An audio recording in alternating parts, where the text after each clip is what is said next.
Salah seorang warga yang kebetulan sedang melintas melihat ada 2 karung yang mengambang di Sungai Anak Musi.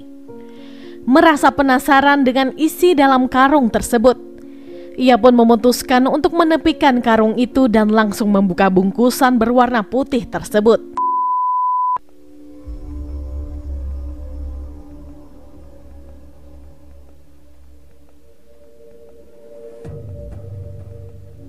Assalamualaikum warahmatullahi wabarakatuh. Kembali lagi di YouTube channel saya, Lembaran Cerita.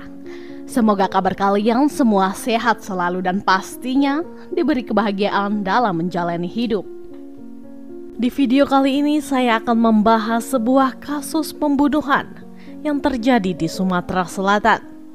Nah, daripada kelamaan, yuk langsung kita bahas. Tasir berusia 65 tahun, merupakan seorang kakek tua yang tinggal bersama dengan istrinya bernama Rodiah berusia 63 tahun. Di sebuah rumah sederhana yang berlokasi di daerah Indrapura, Kecamatan Muara Sugihan, Kabupaten Banyuasin, Sumatera Selatan. Di rumah yang dihuni oleh sepasang suami istri tersebut juga tinggallah anak mereka, yang bernama Kartini berusia 30 tahun bersama dengan cucunya bernama Winarti berusia 14 tahun dan juga Aryani berusia 6 tahun. Menurut keluarga besarnya, kakek Tasir dikenal sebagai seorang kepala keluarga yang baik, ramah, murah senyum, bertanggung jawab dan tidak pernah memiliki masalah dengan siapapun. Tidak diketahui pasti apa yang menjadi pekerjaan utama dari keluarga kakek Tasir. Tetapi yang pasti kakek Tasir memiliki beberapa tanah yang diperjualbelikan oleh beliau. Nah, sebagai seorang masyarakat tentu saja kakek Tasir memiliki banyak sekali tetangga yang tinggal berdekatan dengan rumah beliau. Salah satunya adalah Agus Mubarok berusia 48 tahun. Rumah dari Agus Mubarok ini berjarak hanya beberapa rumah saja dari rumah kakek Tasir di desa Indrapura, Muara Sugihan. Beberapa bulan sebelum tragedi berdarah itu terjadi, Agus yang mengetahui jika kakek Tasir memiliki bisnis jual beli tanah sempat melihat kakek Tasir mentransaksi jual sawah miliknya di daerah Meritai, Kecamatan Rambutan sebesar 600 juta rupiah. Mengetahui bahwa sang tetangga memiliki uang sebanyak itu, ia kemudian mencari berbagai cara untuk menguasai uang tersebut. Setelah berhari-hari memutar otak, ia akhirnya membuat surat pengakuan hak atau SPH berupa 4 kafling tanah yang pastinya fiktif alias palsu. Bermodalkan SPH tersebut, Agus kemudian menawarkan 4 kafling tanah yang tertuang di dalam surat tersebut kepada kakek Tasir. Dan benar saja mendapatkan tawaran tersebut, kakek Tasir yang berminat membeli tanah itu akhirnya sepakat dan terlibat jual beli tanah seharga 305 juta.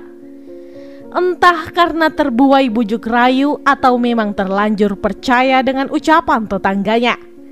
Tanpa melihat tanah tersebut, kakek Tasir langsung menyerahkan uang pembayaran kepada Agus secara lunas sebesar 305 juta.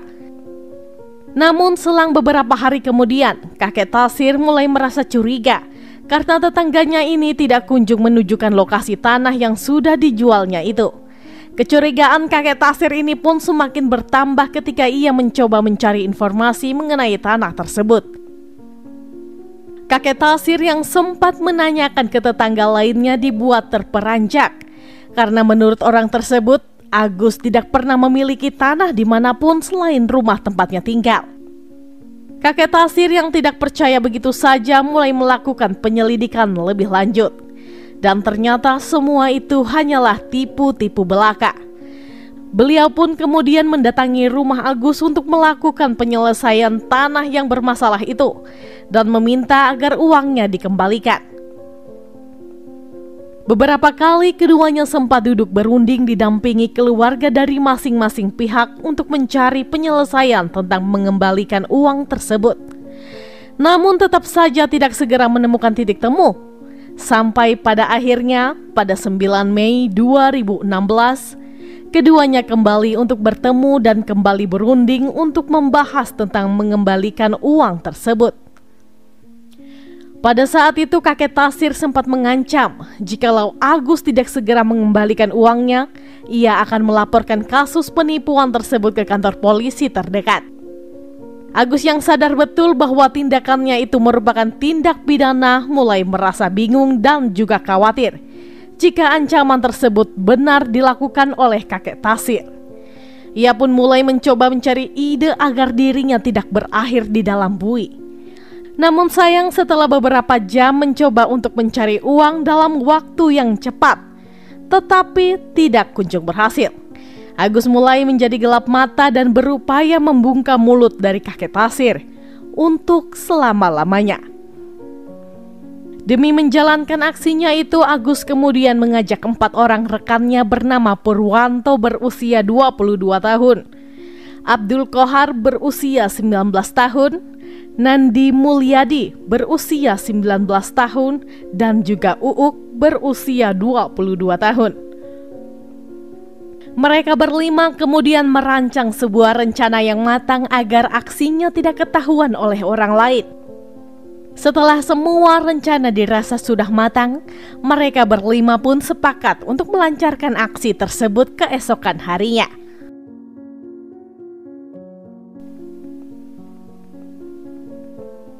Pada 10 Mei 2016, sekitar jam 7 malam, Agus bersama dengan 4 rekannya, yakni Purwanto, Abdul, Nandi, dan juga Uuk mendatangi rumah kakek Tasir dengan membawa balok kayu berukuran besar di tangan mereka masing-masing. Setelah dibukakan pintu tanpa berbicara sepatah kata pun, Uuk langsung memukul kakek Tasir dengan balok kayu yang dibawanya beberapa kali hingga jatuh tersungkur. Saat kakek Tasir dalam kondisi seperti itu, Agus bersama dengan rekan-rekannya yang lain langsung masuk ke dalam rumah. Sementara Uuk terus memukulkan balok kayunya ke tubuh kakek Tasir dengan membabi buta. Aksi pemukulan yang menimbulkan kegaduhan tersebut tentu saja memancing rasa penasaran dari penghuni lain di rumah itu. Sontak saja istri dari kakek Tasir beserta anak serta cucunya berbondong-bondong menuju ke sumber suara yang kemudian disambut oleh Agus dan beberapa orang rekannya. Berdasarkan instruksi dari Agus, Nandi bertugas untuk membunuh Aryani yang merupakan cucu dari kakek yang berusia 6 tahun. Abdul Kohar bertugas menghabisi Winarti berusia 14 tahun yang juga merupakan cucu dari keluarga tersebut. Sedangkan Purwanto kebagian tugas untuk membantai Kartini yang merupakan anak kandung dari kakek Tasir. Dan yang terakhir adalah Agus itu sendiri, berperan untuk menghabisi nyawa dari nenek Rodiah yang merupakan istri dari kakek Tasir. Dengan beringasnya, kelima orang itu menghantam masing-masing orang dalam rumah tersebut menggunakan balok kayu berkali-kali ke bagian kepala dan dada hingga akhirnya menghembuskan nafas terakhirnya seketika itu juga. Nah, karena hantaman-hantaman yang membabi buta tersebut, beberapa bagian kepala dari korban hancur hingga mengeluarkan banyak sekali darah. Setelah memastikan kelima penghuni rumah tersebut sudah meninggal dunia, mereka bersama-sama memasukkan tubuh-tubuh tidak bernyawa itu ke dalam karung berwarna putih yang kemudian diberi pemberat berupa tanah di masing-masing karung tersebut. Namun sebelum dimasukkan ke dalam karung, beberapa korban yang bagian kepalanya mengalami luka parah sempat dibalut terlebih dahulu menggunakan kain putih. Hal tersebut sengaja mereka lakukan dengan tujuan agar darah tidak merembes ke bagian karung yang dapat menimbulkan kecurigaan. Baru setelah itu, mereka memasukkan karung-karung berisi tubuh manusia ke dalam sebuah mobil yang kemudian dilemparkan ke anak Sungai Musi Jalur 14, Desa Sungai Betet, Banyuasin yang kebetulan tidak jauh dari rumah keluarga kakek Tasir. Setelah urusan menghilangkan jejak itu selesai, kelima orang tersebut buru-buru meninggalkan area Sungai Musi dan memutuskan untuk kabur sendiri-sendiri agar tidak dengan mudah terlacak oleh pihak kepolisian. Agus yang merupakan otak pembunuhan dari kasus ini mengajak istrinya untuk melarikan diri keluar pulau, sedangkan yang lain tidak dijelaskan secara rinci kemana tujuan mereka. 3 hari setelah pembantaian sadis tersebut atau tepatnya pada 13 Mei 2016, salah seorang warga yang kebetulan sedang melintas melihat ada 2 karung yang mengambang di Sungai Anamusi. Merasa penasaran dengan isi dalam karung tersebut. Ia pun memutuskan untuk menepikan karung itu dan langsung membuka bungkusan berwarna putih tersebut. Dan setelah dibuka, bungkusan karung itu berisi tubuh manusia yang merupakan kakek Tasir dan nenek Rodia. Ia pun segera melaporkan penemuan karung yang menggegerkan warga ke kantor polisi terdekat.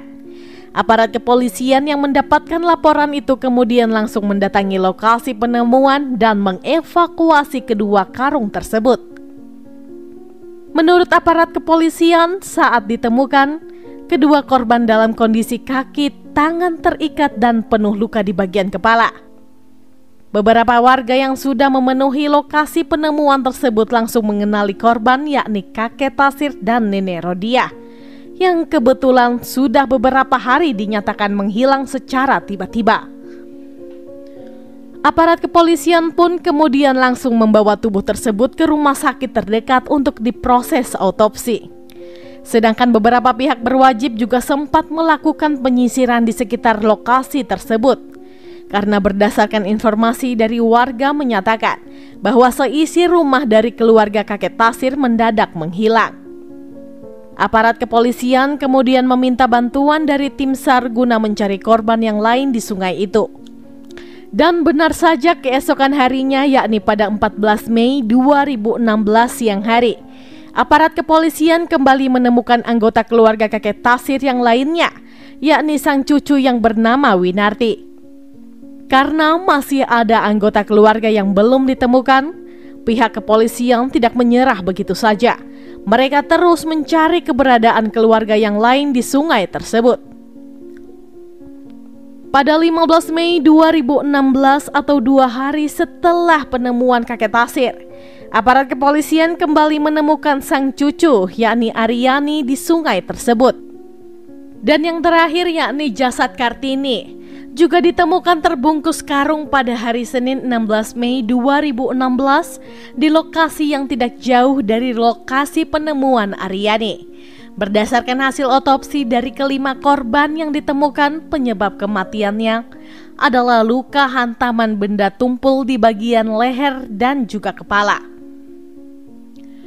Untuk mengungkap siapa dalang di balik kasus pembunuhan yang menggegerkan warga Banyuasin selama 4 hari berturut-turut tersebut, aparat kepolisian kemudian menginterogasi warga di sekitaran rumah keluarga kakek Tasir dan juga kerabat dekat dari keluarga korban.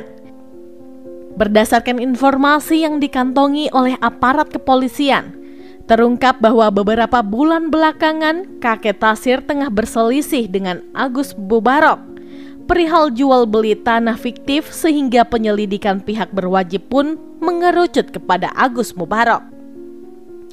Aparat kepolisian meyakini jika pembunuhan terhadap keluarga kakek Tasir dilakukan tidak seorang diri melainkan lebih dari 3 orang, sehingga mereka terus menggali informasi sebanyak mungkin tentang siapa saja orang-orang yang sekiranya membantu pembunuhan tersebut.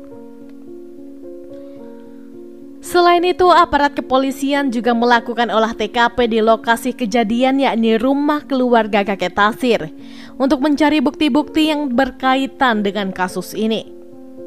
Di dalam rumah tersebut ditemukan banyak sekali darah yang sudah mengering, berceceran di mana-mana. Selain itu juga aparat kepolisian berhasil mendapatkan sidik jari dari para pelaku yang terpampang di mana-mana dalam rumah tersebut. Dari hasil olah TKP tersebut akhirnya terkuaklah jika pelaku dalam kasus pembantaian satu keluarga yang tergolong sadis ini mengarah kepada 5 orang. Setelah mengantongi beberapa informasi dari banyak pihak-pihak serta bukti-bukti yang ada, Pada 19 Mei 2016, aparat kepolisian terlebih dahulu berhasil menangkap Purwanto di Palembang. Ia pun langsung digiring ke Polres Banyuasin untuk pemeriksaan lebih lanjut. Dari mulut Purwanto terkuaklah informasi lokasi persembunyian beberapa orang lainnya. Pada 20 Mei 2016, tim buru sergap dari Polres Banyuasin kembali menangkap salah satu dari pelaku dalam kasus ini, yakni Abdul Qohar di rumahnya. Pada 21 Mei 2016, Nandi Mulyadi berhasil ditangkap di tempat persembunyiannya. Saat dilakukan penangkapan, ia sempat melakukan perlawanan, sehingga aparat kepolisian terpaksa harus menghadiahinya timah panas. Pada 22 Mei 2016, aparat kepolisian kembali berhasil menangkap Uuk di tempat persembunyiannya di daerah Palembang. Sedangkan untuk otak pembunuhan dalam kasus ini, yakni Agus Mubarok, ditangkap pada 23 Mei 2016 di Cikarang, Jawa Barat. Kelima pelaku dalam kasus ini kemudian langsung diinterogasi di Polres Banyuasin. Kepada tim penyidik, Purwanto, Uuk, Nandi, dan Abdul Qohar mengaku jika mereka hanyalah orang suruhan yang diminta membantu pembunuhan tersebut. Keempat pelaku tersebut mengaku mendapatkan iming-iming sejumlah uang dengan nilai yang fantastis jika mereka berhasil menghabisi semua korban yang tinggal di rumah tersebut. Sedangkan untuk Agus Mubarok, sang dalang pembunuhan, mengaku bahwa dirinya nekat menghabisi keluarga kakek Tasir karena takut jika dipolisikan setelah ketahuan melakukan penipuan kepada keluarga tersebut dalam transaksi jual beli tanah. Selain itu, ia juga mengatakan kalau dirinya ingin menguasai uang sebesar 305 juta yang telah diberikan oleh kakek Tasir untuk membeli tanah fiktif itu tanpa mau mengembalikannya. Atas perbuatannya, kelima pelaku dalam kasus ini dijerat dengan pasal 340 KUHP tentang pembunuhan berencana, subsider pasal 338 KUHP tentang pembunuhan. Pada 5 Januari 2017, sidang perdana untuk kasus ini digelar di Pengadilan Negeri Sekayu. Majelis Hakim Pengadilan Negeri Sekayu menjatuhkan vonis yang berbeda-beda terhadap kelima pelaku. Agus Mubarok, otak pembunuhan, dijatuhi vonis hukuman mati karena terbukti telah menjadi dalang di balik pembunuhan sadis terhadap 5 nyawa sekaligus. Majelis Hakim mengungkapkan hal-hal yang memberatkan adalah terdakwa telah merencanakan aksi pembunuhan sadis tersebut serta menghabisi para korban dengan cara yang sangat keji dan tanpa kasihan sedikit pun. Padahal 2 orang korban masih dalam kategori anak-anak di bawah umur. Sedangkan untuk hal-hal yang meringankan Agus Mubarok adalah nihil. Vonis hukuman mati tersebut diketahui juga sesuai dengan tuntutan dari jaksa yang menuntut vonis hukuman mati terhadap otak pembunuhan dalam kasus ini. Sementara itu, Majelis Hakim menjatuhkan vonis hukuman penjara selama 18 tahun kepada terdakwa Purwanto, Abdul Qohar, dan juga Uuk. Sedangkan untuk terdakwa Nandi Mulyadi dijatuhi vonis hukuman penjara selama 9 tahun. Majelis Hakim menyatakan hukuman terhadap Nandi lebih ringan daripada terdakwa lainnya. Dalam pertimbangan bahwa Nandi bersikap kooperatif, menyesali perbuatannya dan masih sangat muda, sehingga masih memiliki kesempatan untuk memperbaiki diri. Demikian kasus yang bisa saya ceritakan untuk hari ini. Gimana nih menurut pendapat kalian? Silahkan sampaikan pendapat teman-teman di kolom komentar. Dan semoga dengan adanya video ini kita bisa belajar untuk lebih waspada dan selalu berhati-hati dalam menjalani hidup. Saya sendiri tidak akan pernah bosan untuk mengingatkan, selalu libatkan Tuhan di setiap tindakan kita, karena kita tidak akan pernah tahu apa yang akan terjadi ke depannya. Oke, sekian dulu untuk video hari ini. Mohon maaf jika ada salah dalam tutur kata. Dan jika menurut kalian channel ini bermanfaat, mohon supportnya dengan cara mengklik subscribe, like, komen, dan jangan lupa untuk menyalakan tombol notifikasinya agar kalian tidak ketinggalan saat kami upload video terbaru. Sampai jumpa di video selanjutnya. Bye-bye.